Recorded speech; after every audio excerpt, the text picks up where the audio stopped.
جی السلام علیکم۔ وعلیکم السلام، جزاک اللہ، آپ بہت اچھے جواب دے رہے ہیں۔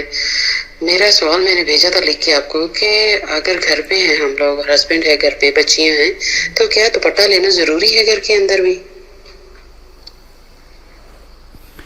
گھر میں اگر خامد ہے، بچیاں ہیں، دیکھیں سر یہ ہے کہ یہ ایک چیز ہوتی ہے جس کو ہم کہتے ہیں اخلاقی لحاظ سے، اور ایک ہوتا ہے جس کو آپ شرعی لحاظ سے فتویٰ دے دیں کہ یہ حلال ہے یا حرام، جائز ہے کہ ناجائز۔ جہاں تک فتوے کی بات ہے کہ گھر میں اگر خامد ہے، خر بیوی بچیاں ہیں، تو وہاں پہ ہم اس کو فرض تو نہیں کہہ سکتے کہ یہ چیز فرض ہے، یہ لازم ہے، اگر نہیں کریں گے تو گنہگار ہو جائیں گے، ایسا تو کچھ نہیں ہے۔ لیکن جہاں تک کہ اخلاقی لحاظ سے ہے کہ جہاں پہ انسان ایک خامد اگر اکیلا ہے تو پھر تو کوئی مسئلہ نہیں ہے، اس لیے کہ اللہ تعالیٰ نے کہا ہے وہ تمہارے لیے لباس ہے اور وہ تم اس کے لیے لباس ہو۔ اگر خامد ہے تو پھر عورت کے جیسا بھی کوئی لباس ہے، جیسے بھی کوئی کپڑے ہیں، سر پہ ہے یا نہیں ہے، تو گھر میں اس کے لیے دوپٹہ لینا کوئی لازم، کوئی ضروری نہیں ہے، نہ ہی اخلاقاً اور نہ ہی کوئی شرعی اعتبار سے۔ رہا اگر کوئی بچیاں ہیں، بچے ہیں، جہاں پہ کوئی دوسرے بھی ہیں، تو ایک مروت اسے کہا جاتا ہے کہ ایک ایسا لباس رکھا جائے جو ایک یعنی جس میں ایک شرافت آ جائے، جس میں ایک جو ہے طہارت اور پاکیزگی آ جائے۔ اگر اس لحاظ سے اگر بچیوں کے ساتھ، بچوں کے اندر اگر دوپٹہ سر میں رکھا جائے تو بہتر ہے۔ لیکن جس کو ہم فرض کہہ سکتے ہیں یا جس کو ہم ناجائز یا حرام کہہ سکتے ہیں، وہ کہنا ذرا مشکل ہے۔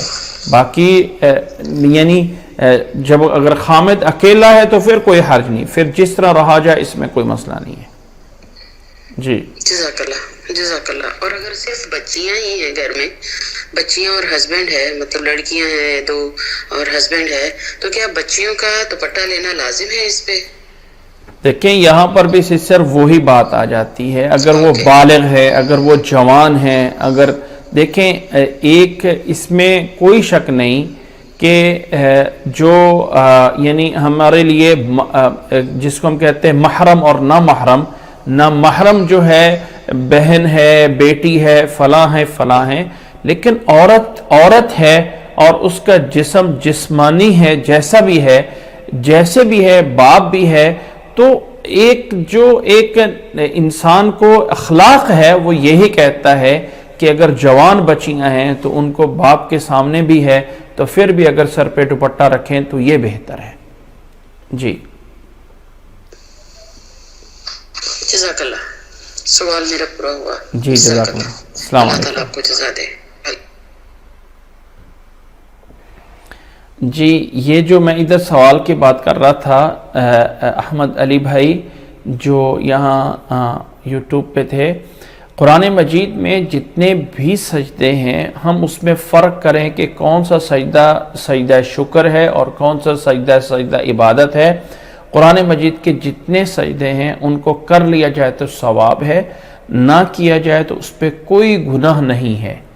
اگر سجدے کر لیے جائیں، نماز میں بھی اگر وہ سجدے تلاوت کرتے ہو سجدہ آ جائے تو کر لیا جائے تو ثواب ہے، نہ کیا جائے تو کوئی حرج نہیں ہے۔ اللہ کے نبی صلی اللہ علیہ وسلم نے ایک دفعہ خطبے کے دوران سجدے والی آیت پڑھی اور سجدہ کیا، اور ایک دفعہ آیت پڑھی اور سجدہ نہ کیا، تو دونوں طرح جائز ہے۔ اس میں لازمی ہی سجدہ کرنا یا لازمی ہی نہیں کرنا ایسا نہیں ہے۔ جزاک اللہ احسن الجزاء۔ ہیلو جی السلام علیکم۔ جی السلام سر، میرا سوال کرنا تھا۔ جی آپ کیجئے سوال۔ تو میرا سوال یہ ہے کہ میں ایسے سعودیہ میں ہوتا ہوں، اب یہاں امام جو ہے اپنا وطر کی تیسری رکعت میں اپنی عربی میں دعا مانگتے ہیں، دعائے قنوت، ہاں جی، تو اس کے پیچھے ہم کیا اپنی زبان میں اردو میں دعا مانگ سکتے ہیں اپنی یا نہیں؟ نہیں، نماز میں آپ جو ہے وہ اپنی زبان میں دعا نہیں مانگ سکتے۔ آپ کم از کم عربی میں کہہ رہے ہیں تو آپ اس کے پیچھے آمین کہہ دیں، آمین کہہ دیں۔ کم از کم یہ تو عقیدہ رکھ سکتے ہیں نا کہ دنیا اور آخرت کی بھلائی کے لیے وہ دعا کر رہے ہیں، تو آپ اس کے پیچھے آمین سے کہہ سکتے ہیں۔ یا دل کے اندر کوئی ایسی اپنی خواہش ہو تو اظہار کر دل کر دیں کہ اللہ تعالیٰ میرا فلاں کام پورا کر دے، لیکن زبان پہ ایسی کوئی چیز اردو میں یا کسی اور زبان میں نہیں لا سکتے ہیں۔ نماز کے بعد آپ اپنی دعائیں کر سکتے ہیں۔ باقی ہم نماز میں جب دروشی پڑھ رہے ہیں تو درود شریف بھی ایک دعا ہے نبی صلی اللہ علیہ وسلم پہ. ہم جب رحمت بھیج رہے ہیں تو اپنی حاجت کی نیت یعنی آپ پوری نماز میں بھی کہیں بھی کر سکتے ہیں، لیکن زبان سے کوئی الفاظ نکالنا کسی اور زبان میں یہ جائز نہیں ہے نماز میں. صحیح، بہت شکریہ. جی جزاک اللہ. جزاک اللہ خیر. السلام علیکم.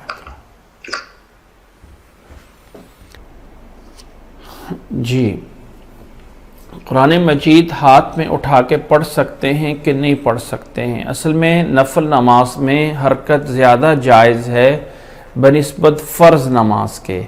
فرض نماز میں حرکت جائز نہیں ہے اور نفل نماز میں حرکت جائز ہے بنسبت فرض نماز کے. تو قرآن مجید کا دیکھنا اور نہ دیکھنا اتنا معنی نہیں رکھتا. اصل یہ ہے کہ نہ قرآن مجید کے اٹھانے سے جو حرکت ہوتی ہے یہ نفل نماز میں ہو رہی ہوتی ہے اور فرض نماز میں ایسی کوئی ہوتی کہ اس کی نہیں ہوتی ہے. اللہ کے نبی صلی اللہ علیہ وسلم کے دور میں قرآن مجید اس طرح کر کے کتابی شکل میں موجود نہیں تھا جو ہمارے پاس اس طرح کر کے موجود ہے. اس لیے اس دور میں قرآن مجید دیکھ کر پڑھنا، ہاتھ میں اٹھا کر یا ہاتھ میں نہ اٹھا کر پڑھنا، اس کا کوئی ہاں یا نہ میں کوئی ایسی حدیث نہیں ہے. اللہ کے نبی صلی اللہ علیہ وسلم کے دور میں قرآن مجید کپڑے پہ، کاغذ پہ، لکڑی پہ، پتھروں پہ، مختلف جگہوں پہ لکھا گیا تھا. حضرت ابوبکر رضی اللہ تعالیٰ عنہ کے دور میں ایک بہت بڑے چمڑے اور بہت بڑے کپڑے کے ایک مصحف میں لکھا گیا. بعد میں حضرت عثمان رضی اللہ تعالیٰ عنہ کے دور میں اسی کے آگے نسخے بنا کے خلافت میں بھیجے گئے. باقاعدہ ہر ایک انسان تک کوئی الگ الگ ہر ایک مسلمان تک نسخہ موجود ہو ایسا نہیں ہے. اور اس دور میں جو مسلمان ہوتا تھا وہ حافظ ہی ہوتا تھا. صحابہ کے اندر کوئی فرق موجود نہیں ہے کہ یہ حافظ ہے اور یہ حافظ نہیں ہے. جو مسلمان ہے وہ حافظ ہی ہوتا تھا، یہ سبھی ہوتے تھے. اس لیے سب کو قرآن مجید زبان نہیں پڑھنا ہوتا تھا، اس میں دیکھنے کا کوئی ضرورت ہوتی نہیں تھی.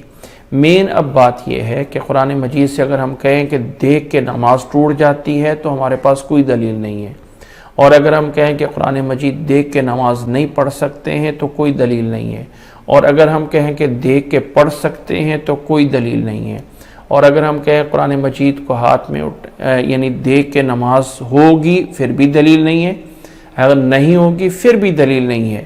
احادیث کی دنیا میں صرف اس کا اعتبار اس بات پہ کیا جاتا ہے کہ نماز میں حرکت ہے، اور نفل نماز میں اللہ کے نبی صلی اللہ علیہ وسلم سے نفل نماز میں حرکات ثابت ہیں، جبکہ فرض نماز میں ایسی حرکات ثابت نہیں ہیں. نفل نماز اللہ کے نبی صلی اللہ علیہ وسلم نے سواری پر بھی پڑھی ہے. نفل نماز اللہ کے نبی صلی اللہ علیہ وسلم نے نفل نماز میں ایک دفعہ رات کی نماز گھر میں پڑھ رہے تھے. بخاری کی روایت ہے، حضرت عائشہ رضی اللہ تعالیٰ عنہ سامنے لیٹی ہوتی تھی، ہاتھ لگا کے ان کو پیچھے کر دیتے تھے اور سجدے میں چلے جاتے تھے. سجدے سے اٹھتے ان کو ہاتھ لگا دیتے، وہ پاؤں آگے کر لیتی. اسی طرح ایک موقع پہ نماز پڑھ رہے تھے اور حضرت عائشہ رضی اللہ تعالیٰ عنہ تشریف لائی تو اللہ کے نبی صلی اللہ علیہ وسلم نفل نماز میں آگے بڑھ کے دروازہ کھول دیا اور اپنی جگہ پہ واپس آ کے کھڑے ہو گئے. اسی طرح اللہ کے نبی صلی اللہ علیہ وسلم کعبہ کے پاس نماز پڑھ رہے ہیں، ایک بکری آتی ہے آگے سے گزرنے لگتی ہے، اللہ کے نبی صلی اللہ علیہ وسلم نے نماز میں چل کے آگے ہو گئے. پھر وہ بکری آگے سے گزرنے لگی تو اللہ کے نبی صلی اللہ علیہ وسلم نے اپنا سینہ دیوار سے لگا لیا اور بکری پیچھے سے گزر گئی اور پھر واپس مصلی پہ آ گئے.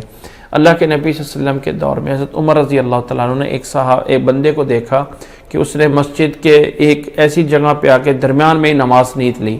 نماز کے اندر اس کے گردن کو پیچھے سے پکڑا اور گھما کے ایک ستون کے پیچھے لا کے کھڑا کر دیا اور فرمایا یہاں نماز پڑھو تاکہ آگے سے کوئی گزر نہ سکے. یہ تمام اعمال نماز میں حرکت ہیں. اللہ کے نبی صلی اللہ علیہ وسلم نماز پڑھا رہے، ایک دفعہ وہ تو فرض نماز تھی کہ نماز پڑھا رہے تھے اور کچھ ہاتھ سے حرکت کی، لیکن وہ معجزہ تھا. بعد میں پوچھا گیا تو آپ صلی اللہ علیہ وسلم نے فرمایا کہ میرے سامنے اللہ تعالیٰ نے یعنی جنت یا جہنم کو دکھایا، اور میں اگر اس کا کوئی خوشہ اٹھا لیتا تو اس کو تم کھاتے رہتے تو دنیا تک ختم نہ ہوتی. یعنی اللہ تعالیٰ نے میرے سامنے جنت بھی دکھائی اور جہنم بھی دکھائی، اس لیے آپ صلی اللہ علیہ وسلم نے ہاتھ اٹھایا تھا. تو فرض کے علاوہ نفل نماز میں حرکات زیادہ ثابت ہیں بنسبت فرضوں کے. تو اس لیے ہم کہتے ہیں کہ نفل نماز میں اگر وہ قرآن مجید اٹھا کے پڑھ لے تو اس پہ کوئی گناہ نہیں ہے، جبکہ فرض نماز میں یہ حرکت جائز نہیں ہے، کیونکہ وہاں کم سے کم حرکت چاہیے۔ باقی نبی صلی اللہ علیہ وسلم کے دور میں نہ ہی کوئی قرآن مجید پرنٹڈ تھا، نہ ہی کوئی ایسا واقعہ پیش آیا کہ جس سے ہم ثابت کر سکیں کہ نماز ہوتی ہے، یا ہم جس سے ثابت کر سکیں کہ نماز نہیں ہوتی ہے۔ ہم اس کو ڈیپینڈ کرتے ہیں کہ نماز میں حرکت جو ہے وہ کم ہے یا زیادہ ہے۔ امید ہے کہ ان کو جواب مل گیا ہوگا جو اس کی دلیل پوچھ رہے تھے کہ ہاتھ اٹھانے کی دلیل یا حدیث کیا ہے۔ سوال یہ ہے کہ اگر خامد کی انکم بینک سے ہے تو کیا بیوی اس سے جو ہے وہ صدقہ دے سکتی ہے؟ ایک بات ذہن میں رکھ لیں، پہلے نمبر پہ تو خامد کو جو ہے مطلب اس کو بتایا جا سکتا ہے کہ حلال کیا ہے، حرام کیا ہے، یہ چیز بتایا جا سکتا ہے، ٹھیک ہے۔ باقی رہا کہ کمائی جو ہے خامد اگر کر رہا ہے تو وہ اس کے لیے حرام ہے۔ آگے اگر وہ کسی کو دے رہا ہے تو آگے والے لوگ اس کے حرمت میں شامل نہیں ہوتے۔ مثال کے طور پہ اگر کوئی انسان پیچھے سے مال چوری کر کے لاتا ہے اور آگے کسی شاپ سے کوئی خرید لیتا ہے چیز، تو خریدنے بیچنے والا اس کے گناہ میں شامل نہیں ہے کہ اس کو کیا پتہ یہ پیچھے چوری سے لے کے یعنی پیچھے اس کا پیسہ چوری سے لے کے آیا ہے یا حرام کا ہے یا حلال کا ہے۔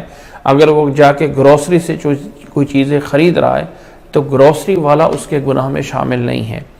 اسی طرح اگر کوئی انسان پیچھے سے بری کمائی کر رہا ہے تو وہ اس کا مجرم ہے، گناہ ہے۔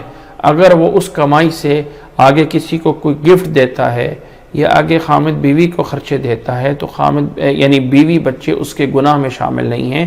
ہاں یہ ان کی ذمہ داری ضرور بنتی ہے کہ جب انہیں پتہ ہے کہ حلال یہ ہے اور حرام یہ ہے تو انہیں منع کرنا چاہیے اور اس سے جو ہے دور ہونا چاہیے، جو بھی طریقہ کیا جائے۔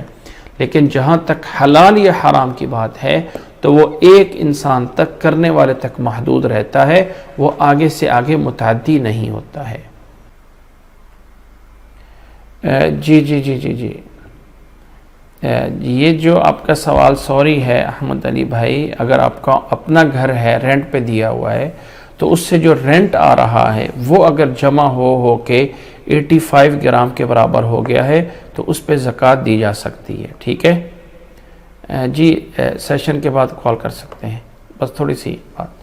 تو اگر آپ کا اپنا گھر ہے اور اپنے رینٹ پہ دیا ہوا ہے تو وہ جو آپ نے اپنا گھر رینٹ پہ دیا ہوا ہے تو اس کی رینٹ پہ جو دیا ہوا ہے اس کے مکان کی مالیت پہ کوئی زکوٰۃ نہیں۔ جو رینٹ آ رہا ہے وہ اگر جمع ہو جائے اور تقریباً 7.25 تولے جو کہ 85 گرام بنتا ہے اس کے برابر کی مالیت ہو جائے، اب بتایا جا رہا ہے کہ تولہ 1 لاکھ روپے کے قریب ہے، تو 7 لاکھ کے قریب اگر رینٹ جمع ہو کے پڑا ہوا ہے اور اس پہ پھر سال گزر گیا ہے تو تب اس پہ زکوٰۃ ہے۔ لیکن اس گھر کی جو اپنی ذاتی قیمت ہے اس پر کوئی زکوٰۃ نہیں ہے۔ اللہ کے نبی صلی اللہ علیہ وسلم نے فرمایا ہے کہ انسان کے ذاتی مکان پہ، ذاتی گاڑی پہ، سواری پہ، مطلب انسان کی سواری پہ، گھر کی چیزوں پہ اور ان چیزوں پہ زکوٰۃ نہیں ہوتی ہے۔ جزاکم اللہ احسن الجزا۔ اللہ تعالی ہمیں سب کو ان چیزوں پہ عمل کرنے کی توفیق عطا فرمائے اور اللہ تعالی یہ ساری چیزیں ہم سے قبول فرمائے۔ اسی میں اکتفا کرتے ہیں۔ السلام علیکم ورحمۃ اللہ وبرکاتہ۔